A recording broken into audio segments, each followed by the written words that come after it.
بسم اللہ الرحمن الرحیم۔ السلام علیکم ورحمۃ اللہ وبرکاتہ۔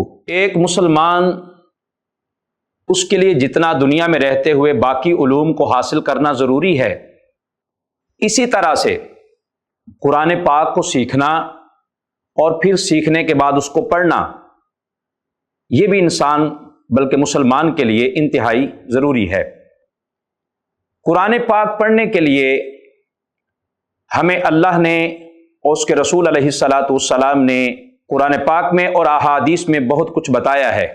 خالق کائنات نے قرآن مجید میں سورۃ البقرہ آیت نمبر 131 میں فرمایا، الذین آتیناہم الکتاب یتلونہ حق تلاوتہ، جن لوگوں کو ہم نے کتاب دی ہے وہ اس کو اس طرح سے تلاوت کرتے ہیں جیسے اس کے تلاوت کرنے کا حق ہے۔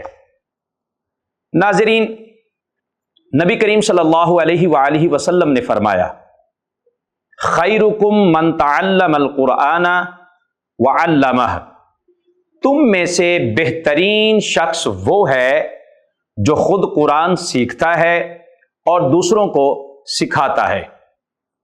دوسری حدیث پاک میں نبی کریم صلی اللہ علیہ وآلہ وسلم نے فرمایا، طلب العلم فریضۃ علی کل مسلم و مسلمہ، علم کا حاصل کرنا ہر مرد و عورت مسلمان پر فرض ہے۔ اب آئیے قرآن پاک کو پڑھنے کے لیے، سمجھنے کے لیے جن چیزوں کی اہمیت، ضرورت بہت زیادہ ہے، ہم ان کو ڈیٹیل میں بیان کرتے ہیں۔ قرآن پاک ویسے تو ہر جگہ پہ لوگ پڑھتے ہیں، لیکن قرآن پاک کو پڑھنے کے لیے جن چیزوں کی ضرورت ہے وہ بیسک 3 چیزیں ہیں۔ نمبر 1 قواعد، نمبر 2 مخارج، اور نمبر 3 صفات۔ قرآن پاک کو پڑھنے کے لیے اس علم کا حاصل کرنا ضروری ہے اور اس کو علم تجوید کہا جاتا ہے۔ تجوید میں سب سے پہلے جس چیز کا جاننا ضروری ہے وہ قواعد ہیں، مخارج ہیں اور صفات ہیں، کیونکہ اللہ نے قرآن پاک میں فرمایا وَرَتِّلِ الْقُرْآنَ تَرْتِیلًا، اور قرآن کو ترتیل کے ساتھ خوب ٹھہر ٹھہر کر پڑھو۔ حضرت علی رضی اللہ تعالی عنہ آپ نے اس بارے میں فرمایا، الترتیل ہوا تجوید الحروف و معرفت الوقوف۔ حضرت علی فرماتے ہیں کہ ترتیل کا مطلب ہے کہ حروف کو تجوید کے ساتھ پڑھنا اور ان کے وقوف کو جاننا۔ تو اس کے لیے ان 3 چیزوں کا جاننا جو ہے وہ ضروری ہے۔ قواعد یعنی قرآن پاک کو تلفظ کے ساتھ، مکمل ادائیگی کے ساتھ، کس حرف کو کتنا لمبا کرنا ہے، کیسے جوڑنا ہے، کیسے ملانا ہے، کتنا کم اس کو کرنا ہے، یہ ساری چیزیں اس میں آتی ہیں۔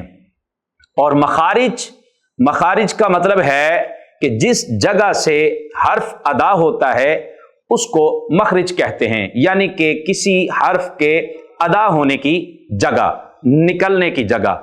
اور ٹوٹل جو مخارج ہیں وہ 17 ہیں۔ کچھ حروف جو ہیں وہ حلق سے ادا ہوتے ہیں، کچھ حروف جو ہیں وہ زبان سے ادا ہوتے ہیں، کچھ حروف جو ہیں وہ زبان اور دانتوں کے آپس میں ملنے سے ادا ہوتے ہیں، کچھ حروف جو ہیں وہ زبان کے تالو کے ساتھ لگنے سے ادا ہوتے ہیں، کچھ حروف جو ہیں وہ ہونٹوں سے ادا ہوتے ہیں۔ تو الف سے لے کر یا تک 29 حروف ہیں، 29 حروف، جو کہ ہونٹوں سے لے کر حلق کے آخری حصے تک اندر سے ادا ہوتے ہیں۔ اب اس میں زبان، دانت اور منہ کے اندر کا حصہ ہے، مختلف جگہوں سے حروف جو ہیں وہ ادا ہوتے ہیں۔ اب اس میں دانت جو ہیں ان میں سامنے والے جو دانت ہیں وہ ثنایا علیہ ہیں، ثنایا سفلی ہیں، پھر اس کے ساتھ 4 دانت آگے آتے ہیں، اوپر نیچے دائیں بائیں، وہ رباعیات ہیں، پھر اسی طرح آگے 4 دانت ہیں وہ انیاب ہیں، اسی کے آگے پھر 4 دانت ہیں وہ دواحق ہیں، پھر 12 داڑے ہیں جن کو تواہین کہا جاتا ہے، اور اینڈ پہ پھر 4 داڑے ہیں جن کو نواجز کہا جاتا ہے۔ میں زیادہ ڈیٹیل میں نہیں جانا چاہ رہا، یہ آپ کو تھوڑی سی انفارمیشن دی ہے، دانتوں کے نیم بتا دیے ہیں، باقی انشاءاللہ آپ کو جو ہے وہ ساتھ جب آپ کو آگے ان حروف کو پڑھایا جائے گا تو وہاں پر یہ ساری چیزیں ڈیٹیل میں آپ کو بتا دی جائیں گی۔ تو حضرات محترم، ناظرین کرام، قرآن پاک کو پڑھتے ہوئے جہاں پر ہم ثواب کی نیت سے پڑھتے ہیں کہ ایک حرف پڑھنے سے ہمیں 10 نیکیاں ملتی ہیں، تو وہاں پر اگر قرآن پاک کو ہم غلط طریقے سے پڑھیں تو پھر ظاہر انسان گناہ گار ہوتا ہے۔ تو ظاہر ہے ہم مسلمان ہونے کی حیثیت سے قرآن پاک کو اس لیے پڑھتے ہیں کہ قرآن پاک پڑھتے ہوئے ہمیں اللہ تعالیٰ کی بارگاہ سے ثواب ملے، اس پر اجر ملے، اور اگر ہم ثواب اور اجر کو حاصل کرنا چاہتے ہیں تو پھر اس کے لیے ضروری ہے کہ ہمیں علم تجوید جو ہے اس کو حاصل کرنا چاہیے۔ قرآن پاک کو قواعد کے ساتھ، ضوابط کے ساتھ، مخارج کی ادائیگی کے ساتھ، اور قرآن پاک کے جو صفات ہیں اس کے تجوید کی، ان کا حاصل کرنا ضروری ہے۔ اس لیے ہم آپ کو یہ چیزیں ڈیٹیل میں سکھانے کے لیے جا رہے ہیں، اور اس کو ہم نے آپ کے سامنے بڑے آسان طریقے سے پیش کرنا ہے۔ انشاءاللہ آپ خود بھی اس کو سیکھیں گے، اپنے بچوں کو سکھائیں گے۔ جب آسان طریقے سے آپ کو گھر بیٹھے قرآن پاک سیکھنے کے لیے ملے گا تو امید ہے کہ آپ بہتر انداز میں قرآن نہ سیکھیں گے بلکہ قرآن پڑھ سکیں گے، آپ کے بچے قرآن پڑھ سکیں گے۔ تو اس کے لیے سب سے پہلے جو بات ضروری ہے وہ یہ ہے کہ آپ مخارج کو سیکھیں گے۔ مخارج کے حروف جو ہیں وہ کہاں کہاں سے ادا ہوتے ہیں، تو وہ 17 مخارج ہیں۔ اس کے بعد اس کی جو قواعد و ضوابط ہیں ان کو آپ سیکھیں گے۔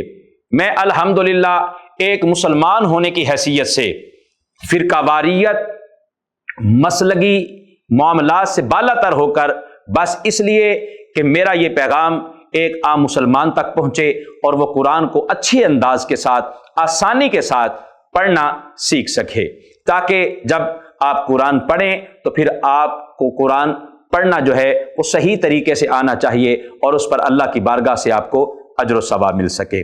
ناظرین کرام، سب سے پہلے ہم آپ کو نورانی قاعدے کے بارے میں بتائیں گے۔